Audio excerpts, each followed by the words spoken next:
And we are back. It's another great episode of Liam Picks Fights, brought to you by PrizePicks, the simplest game in daily fantasy.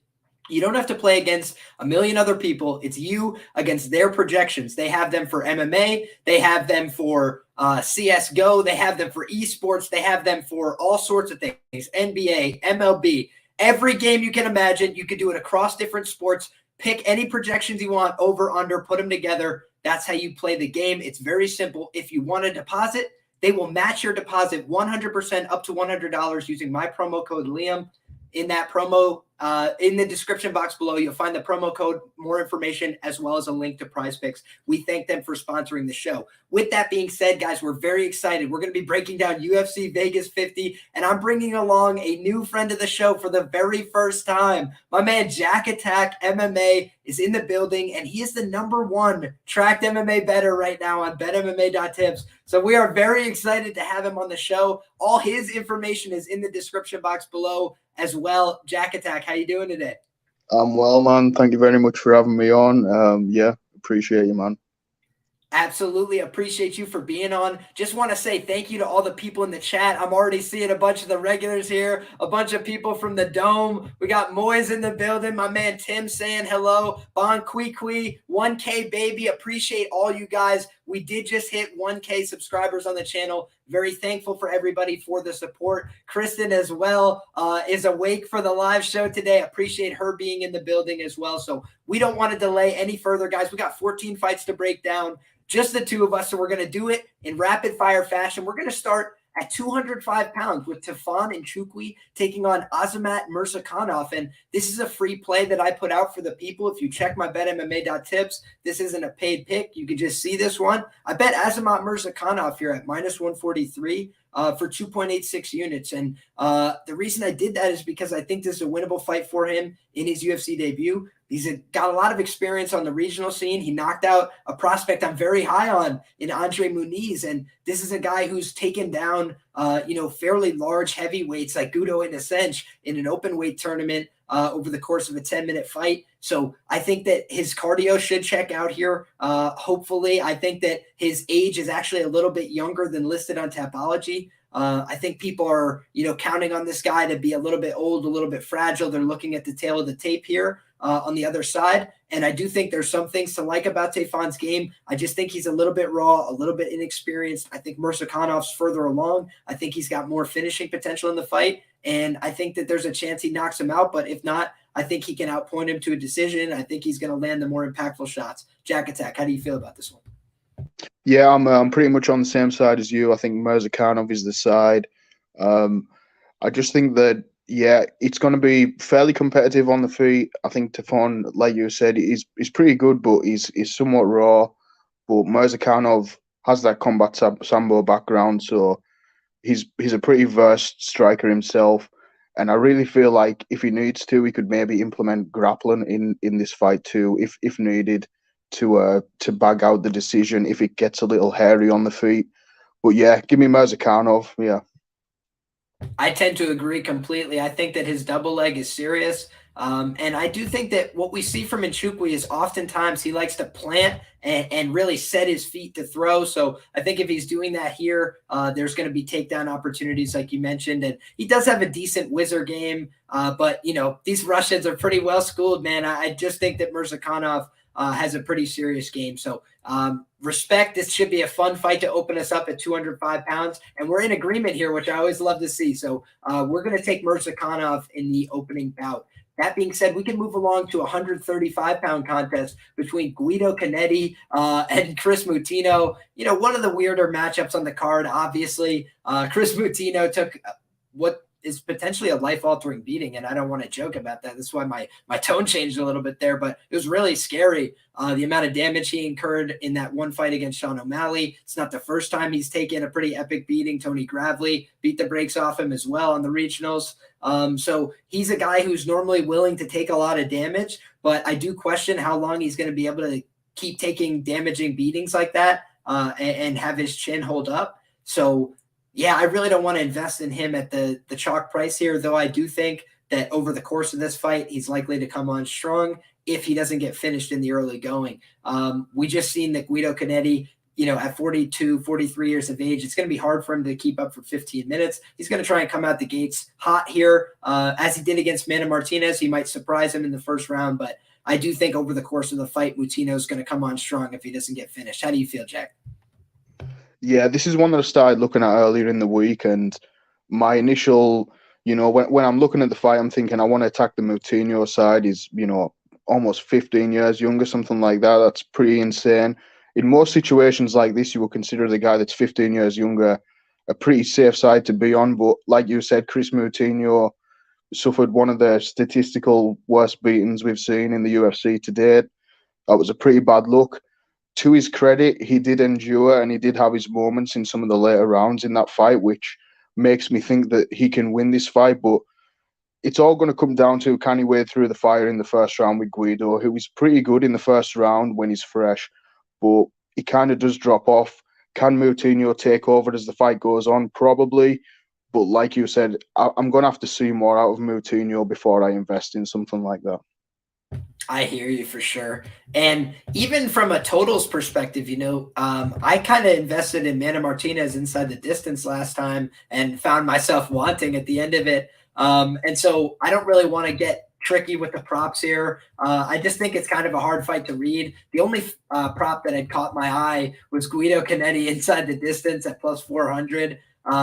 Just because I do think that a lot of his win equity here is front loaded in the finish. And I think that he might even have some grappling upside while he's fresh here. He's not an elite grappler by any means, but I have seen some defensive irresponsibility from Mutinho at times. So that was just something I was considering, because I also think the knockout is live for Guido Canetti, as silly as that sounds, some 43-year-old by knockout. But yeah, he's just a finish or bust kind of guy, I think. And at plus 400, that's probably a decent way to target what's otherwise a plus 135 underdog on the money line. Yeah. All right. With that being said, guys, we can move along. We got our next fight at 185 pounds. Dalcha Lungiambula taking on Cody Brundage here. And I got in on Cody Brundage here at the plus 105 tag. Was able to cash that out and get a plus 110 personally, but my track number is going to be plus 105 here on Cody Brundage. And the reason I got involved on that side was just because Dalcha tends to slow down over the course of his fights. To his credit, he also has an ability to fight while he's tired. He throws everything with 100% commitment. So he needs to recharge for bursts of 100% commitment, especially as the fight gets later on. But he will still throw back.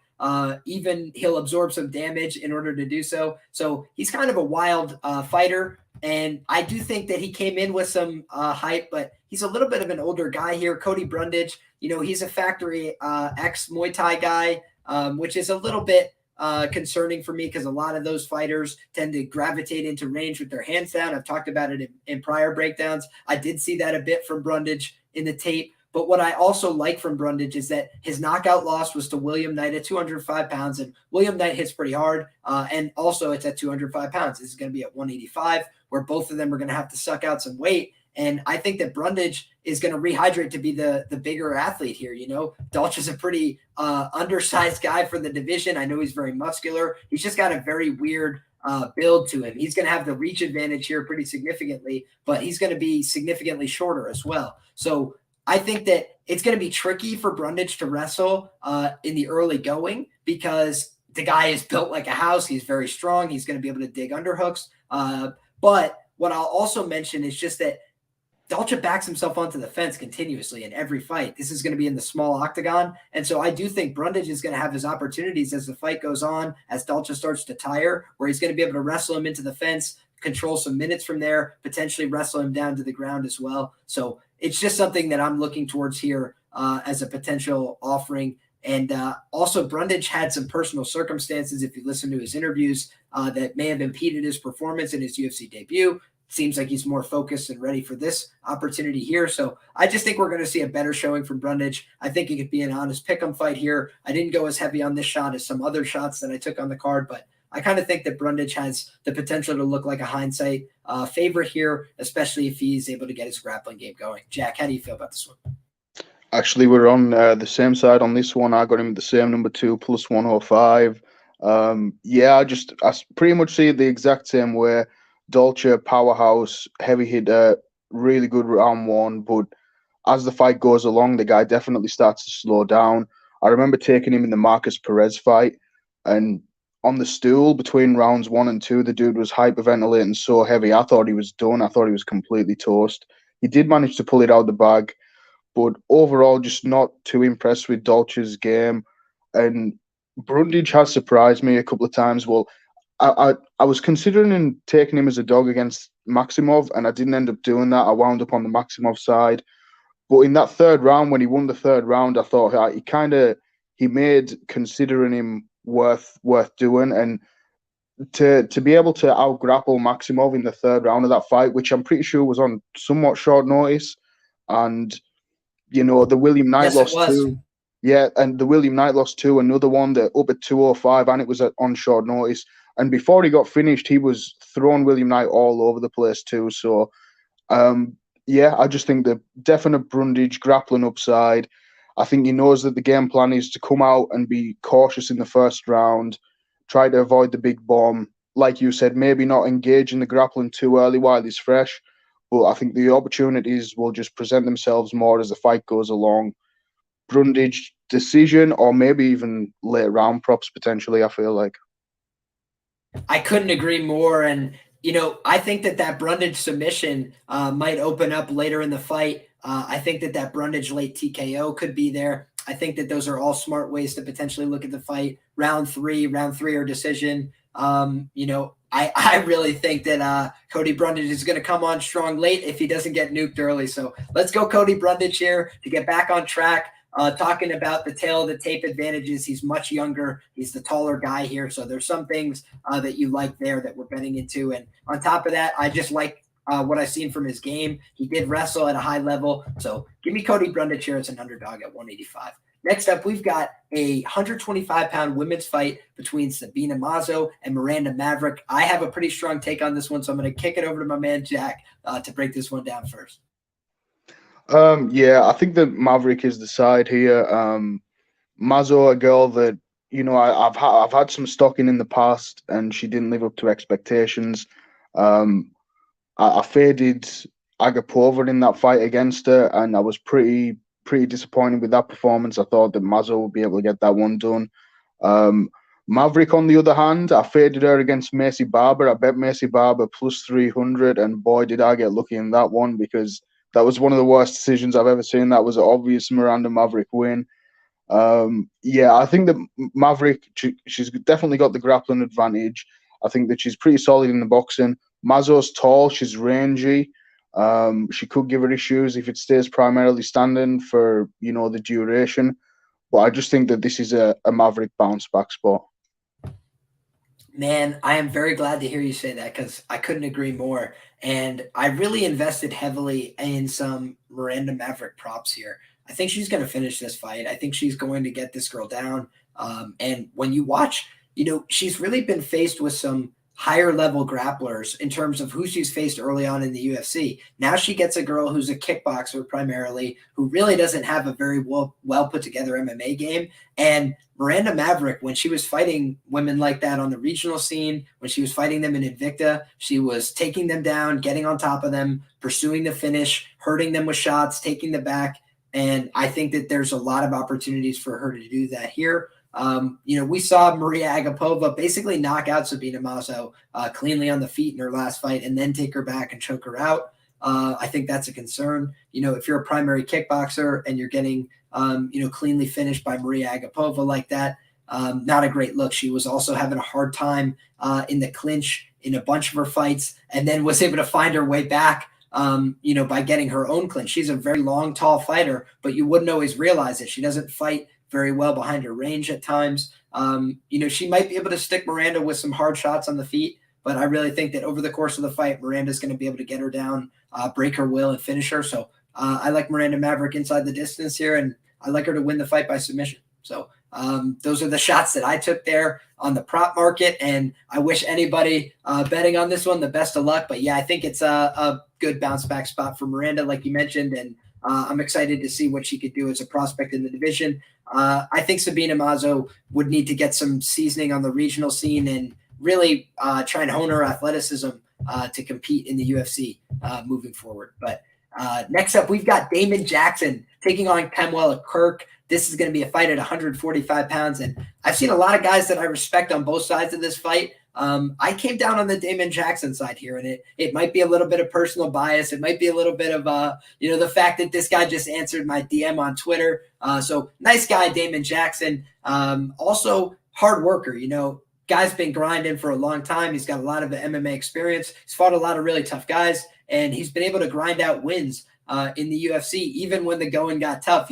Had a really ugly cut in the Charles Rosa fight. Charles Rosa also cheated like 4 times. I had money on Charles, so I appreciate that he was trying. If you're not cheating, you're not trying in MMA. But still, he was just getting completely outclassed there. So I think that when I look at Damon Jackson, he can definitely implement a leech-like performance in this fight, especially if Kirk starts to tire down the stretch. Makwan Amirkhani, he's really not reliable to grapple for the whole 15 minutes with good cardio. And I think the opposite is true of Damon Jackson. I think he could definitely do that, especially for the first 12 and a half minutes. So I think he might be able to put a pace on this guy. I kind of like Damon Jackson round 3 or decision. I didn't get involved on the money line here because, the going was already gone by the time I got there. Plus money was gone on Damon Jackson. So now it's pretty much an honest pick 'em. And I don't really feel as passionate on the money line at that point because Damon is still a guy who can get finished, who can make mistakes, who, if he gets caught up in the striking for too long, can get caught on the chin. But I just think that this is a fight that is very winnable for him if he's able to pressure early and often. Jack, how do you feel about this one? This is another one. Again, we're on the same side on this one, and I did take Damon Jackson on the money line. I taped this on Sunday, and I think on Sunday that it was still a plus 140 when I got on Damon Jackson. So luckily, I got that at the peak number for him. Came right back down to a pick him, or I think he's a slight favorite now, even Damon Jackson. So, but yeah, I pretty much say the same thing that you're saying. And short notice debut, so cut him some slack, but in my mind, I'm going into tape and I'm thinking I'll rewatch this fight. I couldn't really remember the Kirk and Amirkhani fight too well, but right off the bat, I'm thinking, right, he didn't finish Amirkhani. That's a red flag. And then I actually go back and watch the fight, and it turns out, in my opinion, he didn't even win the fight. It was close, it was competitive, but I thought that Amirkhani pretty clearly won that fight. And yeah, I just think that that's a red flag, getting out grappled to a decision by Amirkhani, a guy that pretty notoriously drops off halfway through fights, sometimes even sooner. Yeah, I think, like you said, Damon Jackson is pretty much the opposite of that. If he can go in there and he can implement his game and not get knocked out, then I think the guy just builds momentum as the fight goes. So I like the sound of the round 3 or decision. Yeah, give me Damon Jackson. Love it. I like that we're lining up so far. I'm sure there's going to be one of them where we end up on opposite sides. And it might be this next one because we've got a 135-pound fight between surging prospect Javid Basharat and Trevin 5-star Jones, my man who was on the wrong side of that loss to Saidyuku Kakramanov, a teammate of Terrence McKinney, who we're going to discuss later on the card, and a guy who really showed up in a short notice appearance there. But also, you got to give that little context that Trevin Jones was preparing for several fights there, had a number of opponents drop off late notice on him. So he really kind of got shafted by that. I think he had made weight even, or like at least started the weight cut process several times in a row. So he just depleted himself, didn't look like himself. His cardio fell apart. If you go back and watch his regional tape, oftentimes he was a guy who was coming on and like coming back to finish people in the second and third round of fights that he was otherwise, very competitive, but losing and getting taken down in. So, man, it's an interesting fight for me. I do think either guy could win this. I think it's a tough fight, but I'm on Trevin Jones here as an underdog, man. The guy's got nuclear power in that lead hand. I think his back-taking ability is pretty solid. I think his grappling overall is quite good. His ability to retain guard and get back to solid positions. And I think that he could do damage while the fight's on the feet. I think he's a durable guy. I think he could fight for 15 minutes more often than not. So it should be a good fight. I know a lot of smart people on the Javid Basharat side, But I know a lot of smart people on the Trevin Jones side as well. And this is a guy that we're getting plus money on, and he's knocked out Timur Valiev in the UFC, and he's knocked out Mario Batista in the UFC. And those are really impressive wins, and much more impressive, frankly, than anything Javid has done yet in his career. So it's a potential versus credentials type of spot. I think Trevin Jones has the more complete proven game at this point. But I do think Javid Basharat has the higher upside long-term potentially. I just don't know where his athleticism is at. I feel like he's been dominating a regional scene that he was head and shoulders above. I think Trevin Jones has fought all over the world, gotten a lot of experience, and really been the nail in a bunch of fights and come back to win. So even if he's getting beat early in this fight, I think Trevin can come back to knock this kid out. I think he could take his back in a sudden exchange and finish him. So I think it should be a great fight, but give me Trevin Jones here as an underdog. How do you feel about this one, Jack? Yeah, this is the one where we finally sway apart. But yeah, it's not one that I'm overly confident in, but I do think Basharat has a lot of talent and potential just from seeing his performances. Granted, obviously not the highest caliber of competition that he's fighting, nowhere near the caliber of competition as like guys like Valiev, Batista, but even those fights that, like you said, those exciting fights that he's winning, and I know in some ways it's positive, but he's going out there, he's losing minutes, good chunks of the fight, and then he's finding the win against really skilled guys, so I can't take that away from him, but Basharat goes out there and he's, start to finish, he's looking pretty sharp to me. So I'm willing to take the shot on the undefeated up-and-coming guy. I know he trains out with London shoot fighters. They have some really good strikers out there, so I think if he plays out on the feet, it will favour Basharat. I am somewhat worried if he goes to the mat because I know Trevin Jones is a pretty legitimate grappler. Tough fight, fun fight. I'm on the Basharat side. I love it. And I think that's the reason why this line has kind of hovered close all week. It's been, teeter-tottering back and forth a little bit. Trevin Jones has gotten as high as plus 135s, and normally that gets bet down to that plus 130, plus 125 range. And I think that this should end up, closing as a close competitive fight. I don't think anybody's going to blow out to a favorite here. I think a lot of sharp money is going to come in on both sides here because you got two good fighters. You got a lot to like on both sides. Hey, respect to that opinion. And guys, that's why I try and bring on the sharpest people on this show. So you get both sides of the coin, right? It's my take. It's his take. Hey, it's a close fight, and you got to understand that going in. But we both like the odds that we're getting. We both think we're getting the best of the number, and that's why we're getting involved. So with that being said, we can move on to the next fight at 125 pounds. We got JJ Aldrich and Gillian Robertson. And this is a fight I've kind of had my eye on all week. Haven't really gotten to the point where I pulled the trigger. The line has been doing a little bit of a yo-yo movement as well. Now it's down to minus 118 for Gillian Robertson on BetOnline. And you can get plus 110 as the best comeback on various books on JJ Aldrich here. So I think this is an interesting fight once again. I'm going to kick this one over to Jack Attack before I give my breakdown. How do you feel about this one? This is one that, much like you, I haven't found myself wanting to pull the trigger yet. But that line coming down definitely gets me somewhat interested in maybe looking at the Gillian side. Feel like the fight's pretty binary in terms of a breakdown. If Gillian can implement the grappling, she could, dominate the fight. She could potentially get a submission finish, or she could get a decision. If JJ can keep it standing, Gillian's probably going to be somewhat outmatched there and probably lose. So I just feel like Gillian can probably get a game going. It's that simple. It's like, can she get it going or not? I think that Gillian can go out there. She can work in the wrestling, potentially even get a late submission in that one too. But I haven't pulled the trigger yet. I'm still somewhat on the fence. I probably will end up taking a little bit on Gillian, but yeah, we'll see. We'll see how it goes. Back to lockstep, my friend, because I think that Gillian Robertson is kind of being, a little bit underlooked in this fight week. And, I haven't really pulled the trigger here. So that's why I don't want to get, too out over my skis, too excited about the breakdown. But really, when I look at the fight, I see Gillian Robertson as the person that has the bigger skill disparity in her favor. I think her grappling is significantly better. I think her ability to chain together attacks is significantly better as well. So that's the reasons that I kind of favor her in the fight. When I look at JJ Aldrich, I've seen a few times where she's been, basically broken by extended grappling exchanges, extended clinch exchanges. I think she's liable to get hurt. I don't think she's an exceptional athlete. I do think that she's a skilled fighter, though. She's going to touch Gillian with hard shots while they're on the feet. She's going to mix it up with shots to the body, shots upstairs. She lines up clean striking attacks.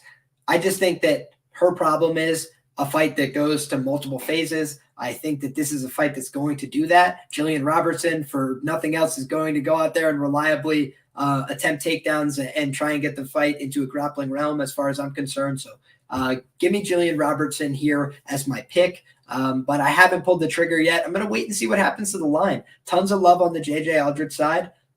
It's been teetering at that minus 120 range and facing some resistance. Now it's down to minus 118. I want to see how far it falls. And, if maybe we get a plus number by Gillian Robertson's name, I'm going to be excited to pull the trigger there. So with that being said, we can move along to a fight in the 170 pound class. 175 pounds would be a new weight class. We got Matt Semelsberger taking on AJ Fletcher. And this is another fight where I was intrigued by the dog, if I'm being honest. And the reason being is because Matt Semelsberger has really fought a low level of competition thus far in the UFC. Martin Sano is not a guy that I view as a UFC level fighter. Carlton Minus is really not a guy who I view as a UFC level fighter. When I look even at the Chaos Williams fight, that was his one legitimate fight, I thought, at the UFC level. And that was a fight where he fell short. He kind of got scared off by the power. And it was a fight where he was fighting it on his own terms. I think if Semelsberger has a fight his way, it's going to be a kickboxing match. He got a clean kickboxing match against Chaos, and he got beat there. So, that to me says that while he does have some power, he's not necessarily the most confident striker in the world, and he's still working through some greenness and some inexperience in his own right. AJ Fletcher, on the other side, he's got very limited tape. He's got a very weird build. He's not going to look the greatest on the tail of the tape breakdown here. But what I do think is he's a guy with power. He's a guy that's going to be aggressive and relentless from the first round. And I think he's going to come out here and pressure this guy, try and put him on his back, or try and land a big shot early and really get him on his back foot and questioning himself. And I do think that we saw that Semelsberger can be put into that mode of fighting by Chaos. He mentioned in interviews this week that's something he's trying to work on and address. But I think that's going to be a lot to ask of in a fight where he's going to be put under a lot of pressure. And a lot of guys that he's fought have been a little bit scared off and knocked out early. Jason Witt really doesn't have much of a chin, as I found out betting on him against Phil Rowe. He's on the feet for like 30 seconds and the fight's over. So really this is – I know, pitiful, I know. But either way, it just doesn't speak that Semelsberger is like this surging prospect to me. It speaks that these are both guys that are pretty green, pretty inexperienced, not a ton that we know about them. But what we have seen is Semelsberger has some regional footage that's questionable, getting taken down, getting controlled on the ground. He's been finished before. So I think that there's, a lot of love for Semelsberger because he's delivered these easy, clean knockouts in the UFC to his backers. However, I think that, the early numbers were a little bit blown out. And I think that, the money coming in on the Fletcher side made a lot of sense to me. Now he's down to plus 160, plus 158 on certain books. Plus 180 is the best number you can get right now in the U.S. domestic market on FanDuel Sportsbook. On the AJ Fletcher side, I got in at plus 205 here. So I'm happy with the line movement in my direction. How do you feel about this one, Jack? Yeah, I got on AJ at plus 200. It's a tough one. Semelsberger definitely has advantages in this sport in terms of he's got the height and the reach. He's got the UFC level experience. But like you say, it's kind of hard when it comes to that one because and I've been saying it all week, Carlton Minus, Jason Witt and Martin Sano, that might be one of the worst stretch of, opposition wins in UFC history. That's not good. To the point where I was actually much more impressed with his loss against Chaos than I was really from his big knockout blowout wins or even the Carlton Minus win because I do somewhat rate Chaos. But yeah, I just think that AJ is going to have, maybe not as much power, but he's definitely powerful. He's going to have the grappling advantage. If he wants to take it there, he probably can do so. The reach definitely worries me a little. It's his debut, but it's in the Apex, so he's already fought the Contender Series fight. Not too overly concerned about that. That's kind of like a debut light, if you know what I mean. So yeah, I just feel like we really don't know. I really don't know where to rank Semmelsberger, because although he's putting on these, A plus performances, it's against, D, E tier competition. So I'm willing to take the shot on the undefeated up and coming guy, much like the Basharat fight. I think there's a few guys on this card where it's like they haven't fought the best opposition, but they've looked good in the performances. Do you want to take the leap of faith on them or not? And I'm willing to do so on AJ Fletcher. I love it. I love it. And sometimes we got to bet into potential, right? And I think the number is really important. For me, the reason I wasn't on the Basharat side is just because I was asked to lay chalk on him, right? Where I do think he's got some legitimate skills, but it's, for me, a little bit of a prove-it spot. In this case, AJ Fletcher, people are really saying prove it. They're giving him very little chance on the money line indication at the plus 205 numbers. So that's why, for me, hammer spot, I got in big here and like the number that I'm sitting with. So let's go AJ Fletcher. Let's put him on his ass early, whether that be with the hands or with the takedowns. I also think he's got a brown belt in Brazilian Jiu-Jitsu. So I've heard a lot of people talk about maybe he doesn't have the chain wrestling. Hey, it might be one takedown, one back take, and that's the fight. So who knows? But I'm going to be rooting for AJ Fletcher and betting into his potential this weekend. So with that being said, guys, we can move along to a fight at 185 pounds on the main card that I know everybody is super excited for. And before we get started, I just want to say thank you. We got 51 people rocking with us live. If that is not 51 likes on the video, that means we're doing something wrong. So go ahead, like the video. Go ahead and get subscribed to the channel if you're not already. Go ahead and find my man Jack Attack on social media, on all platforms. His links are down in the description box below. With that being said, guys, Alex Pereira, Bruno Silva, who's not excited about this fight? It's going to be absolutely insane. When I look at this fight, I see violence. I see two guys with bricks for hands. But I see one guy who's a lot more polished in the striking, and I see one guy who is a little bit more wild. He's a little bit more of a brawler, and he's got a pretty good chin. He hasn't been finished in pro MMA, but he has been hurt. He has been knocked out before. He's absorbed a lot of damage against the likes of the Beverly Hills Ninja, Jordan Wright. So I don't think that he's a world beater on the feet. Bruno Silva's a guy I like to back against grapplers because he's a good anti-grappler. We saw against Wellington Turman, who I bet on in that position at a big plus money number. Wellington gets on his back there and he falls over the top after holding the position for a while and instantly gets finished by the nuclear hands. Right. We also see in the fight against, my goodness, who was it? Andrew Sanchez. I told everybody all week, I'm like, guys, I know that Andrew Sanchez is going to be, you're going to tell me he's live, but I'm like, he's getting knocked out in the third round by Bruno Silva. And he got knocked out in the third round because he can't keep up the 15-minute pace to wrestle somebody. And so if you have to spend 2 minutes on the feet with Bruno Silva and you're gassed, it's over. The guy can swing heavies and he can normally go for the whole 15. But the problem for me here is that he's going to be facing a guy who swings heavies, but he does it with a lot more technicality. He does it with a lot more precision. And I think he's going to line up his shots here. He's got one of the most brutal left hooks in the history of the business, as far as I'm concerned. It's the knockouts that he has in kickboxing as well as in MMA, the knockout in LFA that he had with the left hook. It's just devastating. And he showed off in his last fight. He's not a one-trick pony. He can get you with the knees if you just want to wrestle all night. He's got intercepting tools. So Bruno Silva, in order to win this fight, I think he's either going to have to catch him with a big shot, which is possible, right? It's a kickboxing match. It's highly volatile. Pereira's not above being knocked out, but he's a bigger guy. He's a longer guy. I think it's going to be hard for that to happen. And a lot of people are banking on the submission here on the other side. And while I do think it's possible, he is a Brazilian Jiu-Jitsu black belt. He's a smaller guy. I think he's going to be at a strength disadvantage here. And I just have this fear that even if he's able to try and implement that game plan, he's going to be fighting so hard against type that he might gas himself, which he never does. So I just think that part of gassing against a guy that's as scary a kickboxer as Pereira is the fear and the cautiousness that you have, the nervous energy. I think that how could you not be nervous? The guy has like sent people to the hospital. The guy that puts people out for 15 minutes at a time. It's just not normal power. So I really think Pereira is the side in this fight. I think he's going to win. But I also understand people taking the dog shot. Bruno Silva is a guy that's delivered in the UFC, and he's been a big winner. He's got a lot of a lot of pro MMA experience. So can't fault anybody for the shot. But yeah, give me Pereira here. I think he knocks him out. Jack, how do you feel?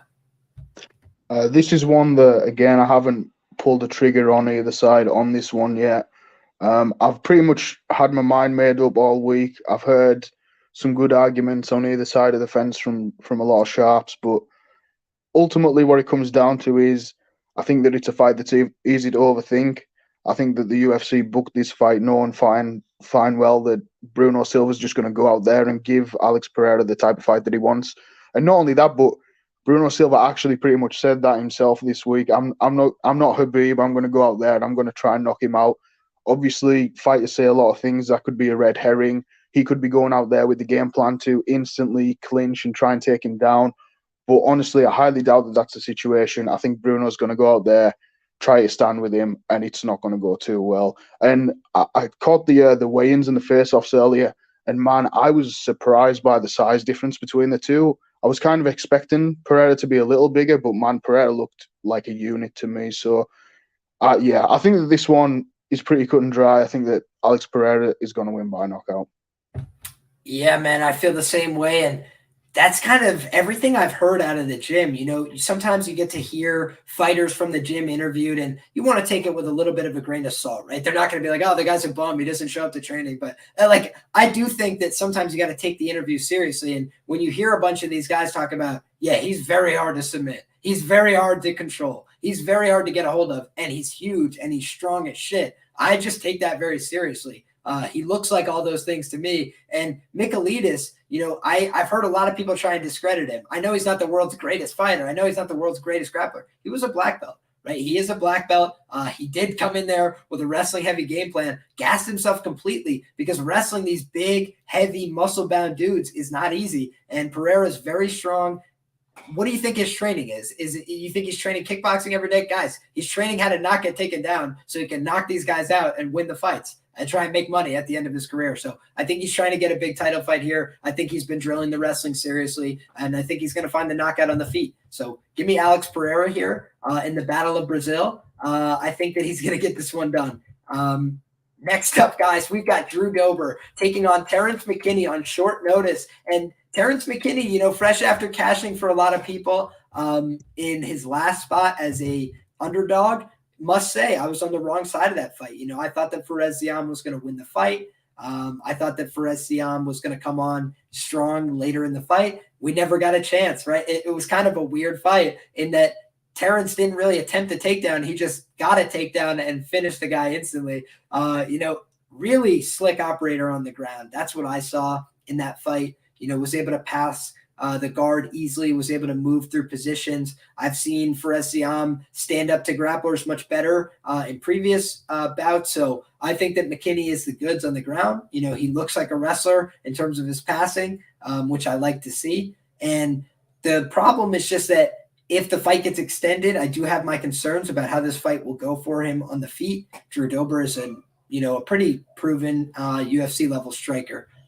And I do think that he could win the fight by knockout, but I also have some question marks in my head about, man, where is this guy at coming off a couple pretty sound defeats and also having his chin tested in the Brad Riddell fight. A lot of people tell me about how his chin is like nuclear, and I agree, but we've seen it tested often. And there does come a point where that chin's going to crack, and Terrence McKinney hits really hard. He could throw from the opening bell. So, man, I just don't want to keep getting in front of this kid and losing money. So I have stayed off this fight, except for the fight doesn't go the distance. I think that's good either way. I think both these guys can finish this fight.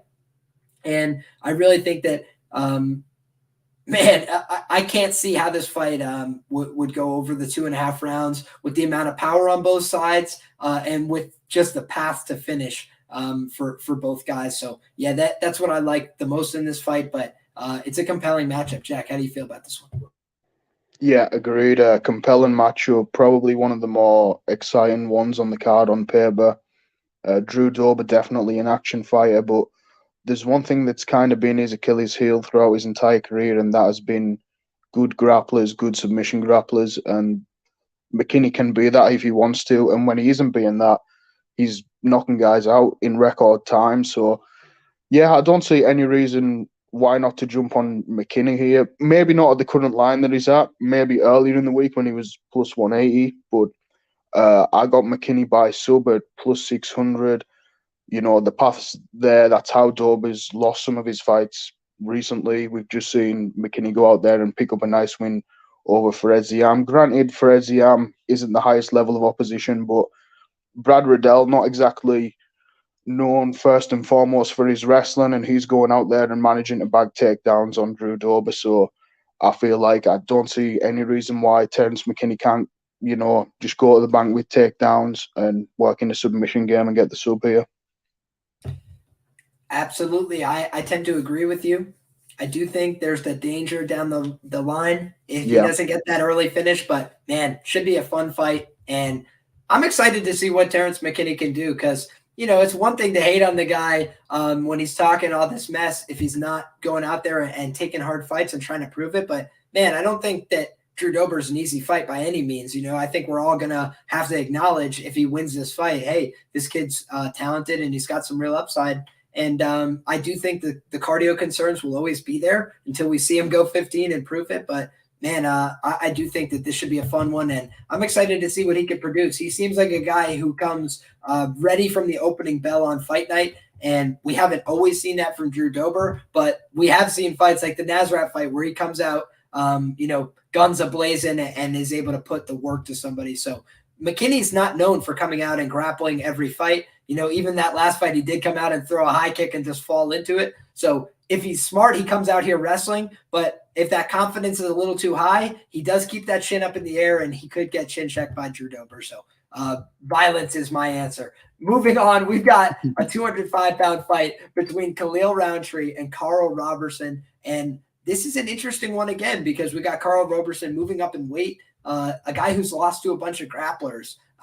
But he has a often discussed kickboxing background that really he didn't really have much of a successful kickboxing background. He just trained in it. He did have some fights. He competed in it, but he wasn't a very high-level kickboxer. So I do think that it's possible that he could get hurt here on the feet against Khalil. But I also think that Khalil struggles in fights where he's forced to fight in multiple phases of the fight. I talked about this with a couple other fighters, JJ Aldrich, I mentioned this with, Sabina Mazo, I think this is true of as well, where when you start auditing them in different positions, they start running out of ideas or, you really just see their game's limitations. They have a lot of things that they want to do, but when they're stuck in bad positions, they're not always sure what the next step is. And I think that that's something that we could definitely see play out in this fight where Carl Roberson has shown that he's willing and able to grapple a little bit. He just puts himself in bad positions against better grapplers, right? So he goes out there against Marvin Vettori. He has decent attempts, decent attacks. He goes out there against Brendan Allen. He has decent attempts, decent attacks with his submissions. But then he gets finished because those guys are better grapplers. I think this is an interesting one where he might have the grappling upside here. So, I understand people taking the shot on Roberson sub. I understand people taking the shot on Roberson here. I did tell a bunch of guys that I communicate with about these fights, hey, I'm seeing Roberson as an underdog against Khalil. That's kind of interesting. And then by the time I went to bet it myself, he's already favored. He's minus 125, minus 130. So as of yet, I've sat out of this one. But I do think Roberson was the early side. I think that the Modestus fight kind of played out exactly according to Khalil's expectations, range kickboxing match, not a lot of grappling threats introduced in that fight. But I also think it was the best Khalil to date. So I'm a little less, thrilled about going out there, stepping in front of him at chalk odds. How do you feel?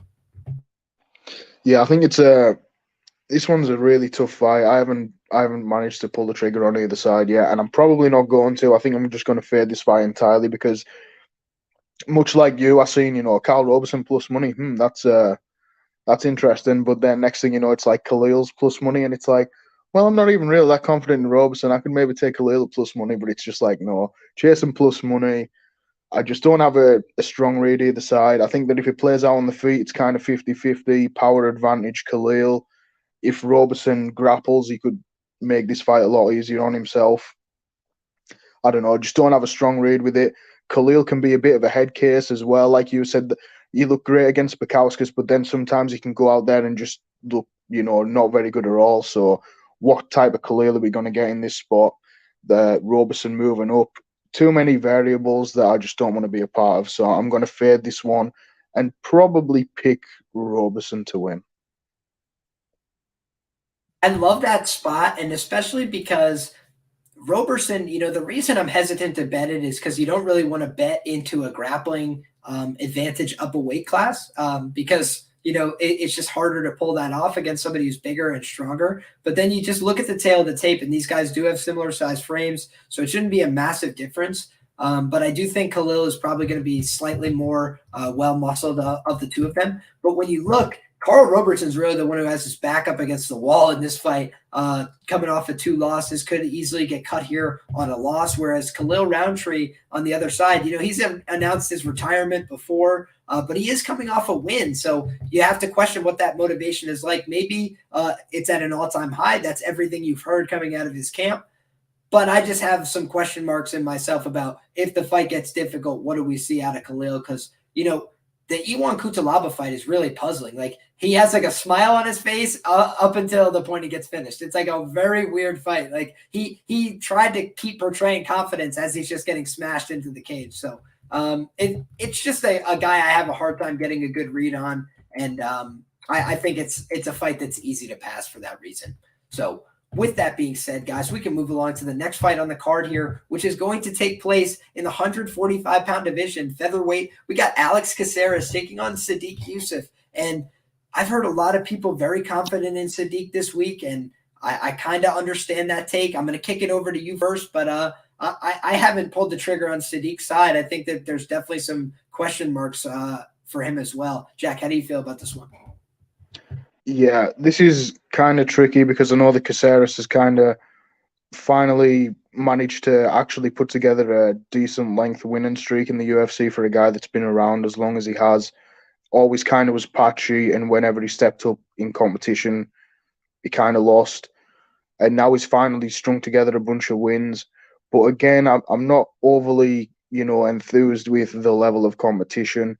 But he's been going out there, he's been looking good. I know Sodiq I think he's only a purple belt in jiu-jitsu, and Caceres is a black belt. But I think if this fight plays out on the feet, I think that it could be competitive, but I think that Sodiq definitely has a power advantage, and I think that he throws a decent enough amount to be able to seal the decision here. Yeah, it's one of those ones where it's like you got the plus money on the experienced veteran side, but I'm pretty high on Sodiq as a prospect. I think that he can definitely make some noise in the division, and I really feel like this is just we've seen Caceres in this spot many times where he gets to step up in competition and he loses. And I just feel like this time he's just been on a longer win streak against the same level of opposition. He's going to get that same step up and he's going to take the L. But who knows? He surprised me the last performance, so I wouldn't be that surprised if he did this time as well.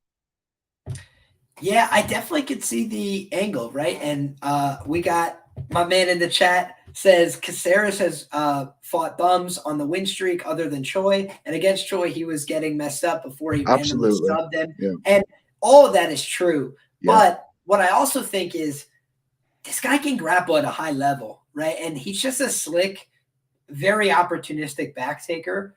And for that reason, I'm probably going to end up sprinkling on the Caceres by submission line here. I don't think that Sodiq is a horrible grappler, but what I do think is that Caceres is good, and it doesn't matter if you're good too. He could definitely finish good guys. He went to that Fury Pro card, and as an underdog, took the back of, I believe, an LFA featherweight champion and submitted him. So I do think that, and I believe that guy's a black belt or a brown belt from the Daniel Gracie gym in Philly. So very serious guy, and got submitted instantly, like back take just to that instant finish from the body triangle, and he's really, really good there. So I think that Sodiq, if I had to point to problems that he has, it's just that he's a little bit predictable. He's going to come in, he's going to wait for you to throw and start throwing back. And I think that he's quite good at it. He's going to land hard shots here, but his chin is definitely liable, and it's a little bit suspect in my view. He's been hit and hurt in a bunch of his fights, and he did get rocked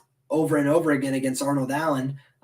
So I think that when I look at this fight, Caceres, if he lands one check hook, he's not a horrible boxer. He's not a horrible kicker. If he lands one good shot, I do think Caceres could take his back and submit him in an instant. I don't think Caceres is likely to put him out with strikes. I do think Sadiq's recoverability is quite good, but if you get hurt, if you get wobbled like he did against a few of his UFC opponents, including Mowgli Benitez, I think that this is the kind of fight where a vet could surprise him and get that submission finish. So I might be looking at the Caceres side here. I might be looking at the Caceres sub side, but I haven't pulled the trigger on anything yet. So we're going to have to wait and see, but definitely going to take my man Jack Attack's advice under advisement as well on the Sadiq Yusuf side. With that being said, guys, we've got our co-main event at 135 pounds. We've got 63 people rocking with us live, so appreciate each and every one of you guys for being here. We got Marlon Moraes taking on Song Yadong. This is a tremendous fight, but man, really not very generous matchmaking for our man Marlon Moraes. This is a guy who's coming off a bunch of tough losses, and he's not getting a cupcake fight here by any means. Song Yadong is a guy who surprised me his last time out. I thought Julio Arce was going to be able to give him some interesting looks on the feet. I thought he was going to be able to keep it competitive, keep him at kicking range. No, sir. Song Yadong stepped through with a bunch of heavy counters. The guy looked sharp all night. He was hitting him, hurting him. I thought he won the first round, and I thought he knocked him out in brutal fashion, as he's done to a couple guys now in the UFC.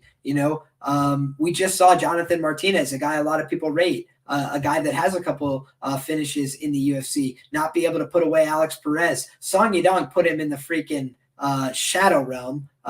He sent a few guys to the stratosphere, and we've just seen Marlon's chin start to take a significant drop off as far as I'm concerned. His ability to take damage seems severely compromised. I also think that Song KO round one is very live here, like my man Alex says. I think Yadong by knockout, like my man Cage IQ says, very live here. And I'm going to be betting on all those outcomes, man. And I like Marlon. I think he's a fun guy. I think he's had a lot of great fights, but you look back, he's had a career with a lot of damage. He's taken a lot of shots to the chin. The guy's been hit, hurt in a lot of fights. Song Yadong has a nuclear level chin. Guy's been hit with hard shots, never really given a poor reaction. Guy took a beating from Kyler Phillips, keeps coming forward, keeps swinging heavies, keeps trying to work at a pace. He can wrestle a little bit. He's shown some submission upside as well. So I'm on Song Yadong. I'm on him inside the distance. I'm on the fight not to go the distance. I'm on him to win the fight by KO at the earliest number, plus 125. So, yeah, I love all those things. I think that Song Yadong, he's a good fighter, man. And one of my predictions early this year was that Song Yadong is going to crack the top 10. I think it starts this weekend. I think Marlon Moraes is getting ushered out. I'd like Song Yadong to win this fight, probably in the first round. How do you feel about this one? Yeah, I'm on board. I think the thing is for Marlon Moraes, on paper, fought a better level of opposition, more experienced, some better wins. But I really think that ever since that Cejudo fight, Marlon hasn't really quite looked the same. Something probably happened to his mentality after that fight. And we've seen him, from that fight where he cardio gassed real bad and got finished. From then, we've started seeing him getting chinned, and it's just not been, bad luck after bad luck after bad luck for Marlon Moraes. He looks like he's came into this fight week in great physical shape, and I know that he moved out to Tiger Muay Thai as well, so he's obviously trying to change things up. This is a back against the wall spot for Marlon Moraes, so he's going to come out swinging and trying to win. But ultimately, we know the guy gasses. We know the guy now probably has durability issues. Can safely say that after getting finished 2 or 3 times at this point. So it really seems like the UFC are trying to set Song Yadong up to get into that top 10 rankings, and I'm on board for that. Song Yadong money line, Song Yadong inside the distance. Yeah. Absolutely. And yet, 2 cents in the comments says Font was the red flag. Man, it was just a jab. And I know Font has a serious jab, but he was hurting him instantly, anytime the fight was on the feet. And we saw Marlon slow down significantly. He just seems like he can be talked out of a fight early in the fight now. And it's sad, man. It's been a sad decline. But honestly, you just got to understand something about this business. He high rolled a lot of finishes. He hurt a lot of guys in the first round, knocked a lot of guys out in devastating fashion, submitted them, right? Embarrassed a lot of people. That comes back to roost. It's when you have that kind of style that's predicated on those round one finishes, when you start to fall off, when your durability starts to go, when the damage starts to add up, you just see a steady and significant drop off. And I think that's what we've witnessed with Marlon. Credit to him, like you mentioned, he did all the right things to try and put himself back on track. If that's not enough, he's going to have to ask himself some real questions about what he's doing with his career, about how much more damage he wants to incur pursuing this goal in this dream. But I do think that you hit the nail on the head, my man. The Henry Cejudo fight broke Marlon Moraes, in my opinion. He had early success, wasn't able to get the finish, and took a massive beating on the comeback. And just has never looked the same since. And I think that Henry Cejudo just broke his confidence. He was a confidence-based fighter, and he just got shut down and really badly hurt there. And I just don't think we've seen the same guy since. So give me Song Yadong, man. He's taken too many fights too quickly, too much damage in a row. Yeah. So many things I don't like about it. So he took that fight on quick turnaround with Corey Sandhagen like 2 months later, and then broke his orbital and gets spinning head kicked into oblivion. It's just like, why did you do that? It made no sense. And I think that he's paying for that now. So, best of luck to him. Legend of the game, fun guy, former champion in other organizations. But I think it's the end of the road for Marlon Moraes. I think Song Yadong's time is now. With that being said, guys, we have made it through quickly this week because it's just the two of us. We are all the way at the main event. So if you guys missed earlier in the show, we broke down the card from all the way at the bottom, every single fight on the card up to the top. We are now at the main event. We're going to be breaking down Magomed Ankalaev taking on Thiago Santos. And to be honest with you, last fight out for Thiago Santos cost me a gang of money, my man. I had the fight doesn't go the distance as the anchor for so many of my parlays. I hit it at minus 300. It closes minus 600 some places, minus 400, minus 450, minus 500. And then Johnny Walker and Thiago Santos go out there and have a staring contest. They throw, a couple leg kicks and the occasional pitter-patter strike. But really wasn't a highly engaged kickboxing match. There wasn't a ton of damage done, wasn't a ton of engagement, and it was a little bit, low output. But what I'm seeing from Magomed Ankalaev is a guy who's so dangerous, right? The guy has skills in every position. He can wrestle. He can fight in the clinch. He can dominate people in the stand-up as well. So I see a lot of skills on the Magomed Ankalaev side. Before I give my final breakdown, prediction, and bet, Jack Attack, I'm going to kick it over to you, my friend. How do you feel about this main event? First of all, right there with you on the fight doesn't go the distance on that Walker and Santos fight. Me, you, and pretty much the whole MMA betting world probably. But Santos, Ankalaev, great scrap. Ankalaev only has the one blemish on his record to Paul Craig. A fight that he absolutely dominated, pillar to post, bell to bell, right up until literally the final second of the fight until he got submitted. So, yeah, that's the one blemish on his record, the one moment of weakness, really. And it's literally just that one moment because it was the second of the fight. Other than that, Ankalaev has looked like a killer. He's looked like a top 5 worthy guy gunning for the belt. And Santos, I think that we might have just seen his best days at this point. He had a long, lengthy career at middleweight, killing a bunch of dudes there. Moved up to light heavyweight, had a ton of success, got through the rankings really quickly, faced John Jones, put up a really good fight against John Jones, even considering the injury in the fight too. But ultimately, I just think Ankalaev is the new breed of light heavyweight coming through. There's him and there's, 3 or 4 other guys in that division that I think are just the future of the division. And I think that if this fight is standing, I think Ankalaev will land more impactful shots and he will just land more volume. And I think that if he takes this fight down, I think he can really break Santos on the mat too. So, yeah, the line is steep. I wouldn't really advise anybody to bet Ankalaev money line at this point. But yeah, Ankalaev is the pick for sure. Yeah. I couldn't agree with you more. And really, when I looked at this fight, I feel like this is, this is the end of the road for Thiago Santos. And the reason I say that is as follows, right?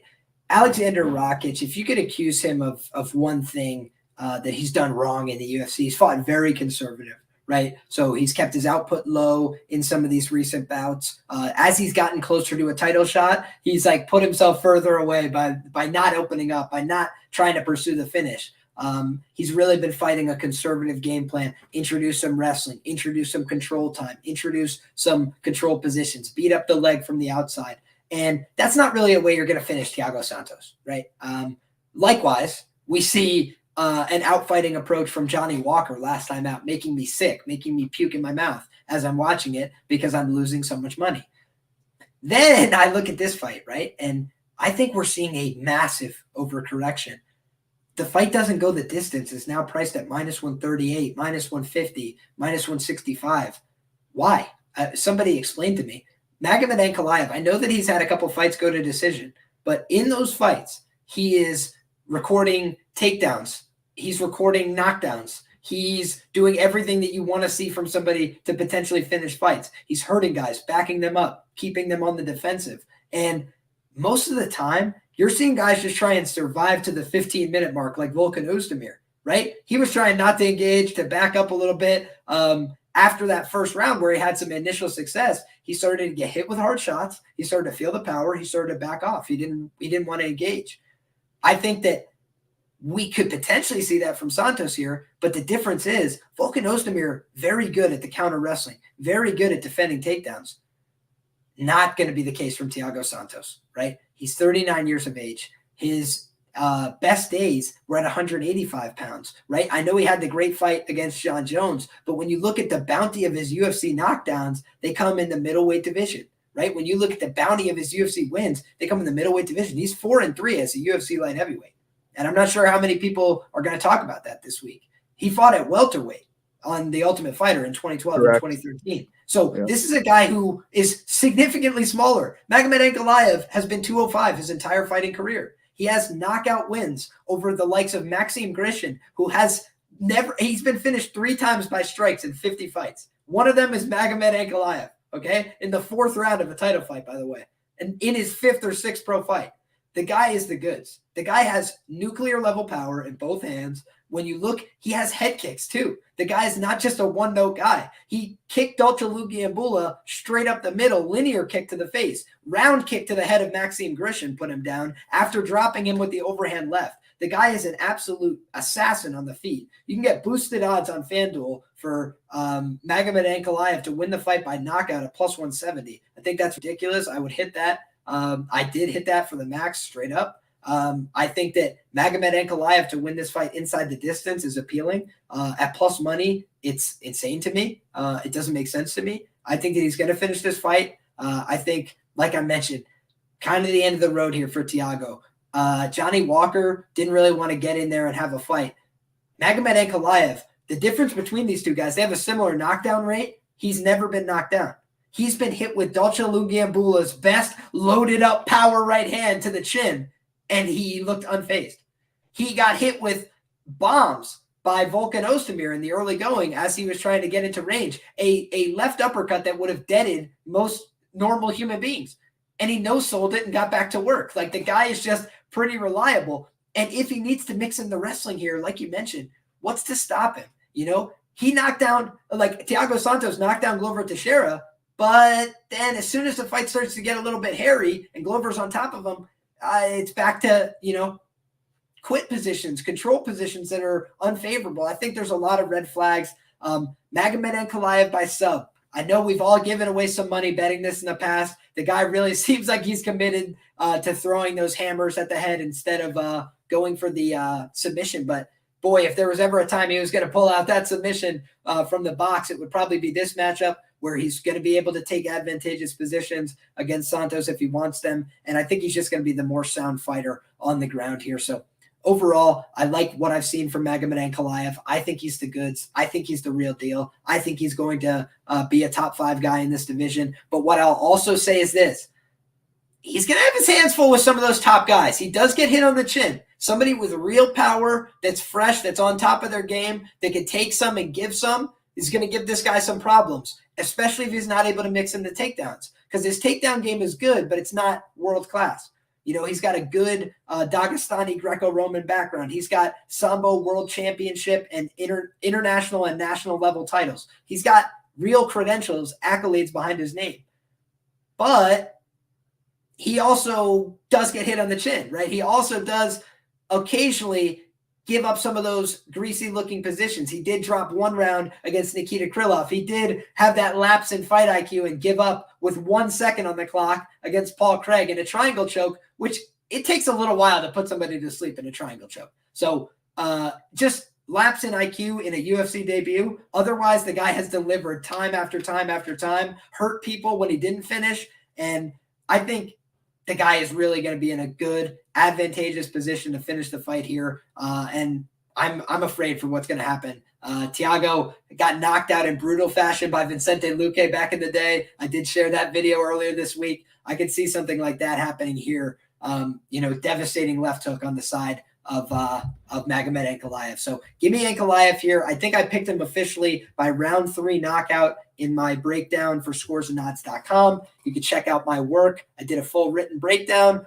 why I have that opinion, a lot of the background, a lot of the betting information. So I hope you guys will check that out if you'd like to know more about my thoughts on this fight. But with that being said, I want to thank my man Jack Attack for coming on, dropping knowledge for the people. I think that we did an excellent job breaking down this card. I think that we gave out a lot of really good information here. And I hope that you guys, whether you're playing with us, whether you're fading us, you got some good information and you can make a more informed risk moving forward. So Jack, thank you once again for being here. Could you tell the people where they could find you and any thoughts that you want to get off your chest?